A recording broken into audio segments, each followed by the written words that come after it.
અંબાલાલ પટેલની આગાહી 48 કલાકમાં ગાજવીજ સાથે વરસાદનો નવો રાઉન્ડ ભૂક્કા બોલાવશે.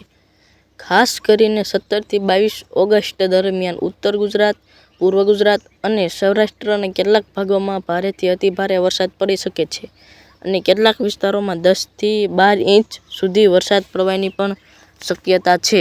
બંગાળની ખાડીમાંથી આવતી વરસાદી સિસ્ટમને કારણે કચ્છમાં પણ જળબંધકાર જેવી પરિસ્થિતિ સર્જાઈ શકે છે. આ વરસાદ કૃષિ માટે અત્યંત ફાયદાકારક રહેશે તેવું પણ તેમનું કહેવું છે. અંબાલાલ પટેલના જણાવ્યા મુજબ આગામી 48 કલાકમાં ગુજરાતના મોટા ભાગના વિસ્તારોમાં વરસાદ શરૂ થશે.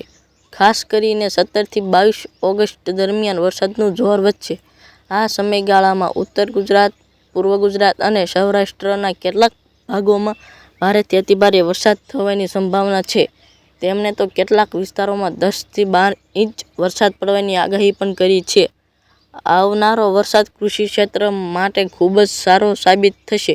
ખેડૂતો માટે આ આગાહી રાહતરૂપ છે.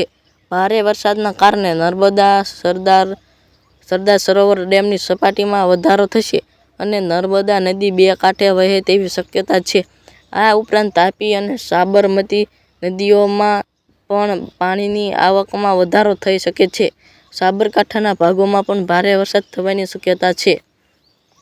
અંબાલાલ પટેલનું અનુમાન છે કે સાતમ-આઠમના તહેવાર દરમિયાન રાજ્યમાં સામાન્ય વરસાદી ઝાપટા પડી શકે છે. આના કારણે સૌરાષ્ટ્રમાં જન્માષ્ટમી દરમિયાન લોકો મેળાની મજા માણી શકશે. પરંતુ છૂટાછવાયા વરસાદી ઝાપટા આવી શકે છે.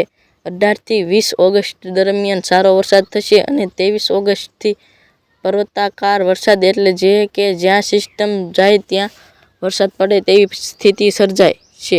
ગણેશ ચતુર્થીના તહેવાર દરમિયાન પણ વરસાદી માહોલ રહેશે.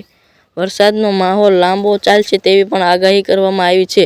27 થી 30 ઓગસ્ટ અને 3 સપ્ટેમ્બરથી 14 સપ્ટેમ્બર દરમિયાન વિવિધ વિસ્તારોમાં વરસાદ ચાલુ રહેશે. આ આગાહીઓ દર્શાવે છે કે આ ચોમાસું રાજ્ય માટે ખૂબ જ સક્રિય રહેશે. જળસંચયની દ્રષ્ટિએ પણ ફાયદાકારક સાબિત થશે.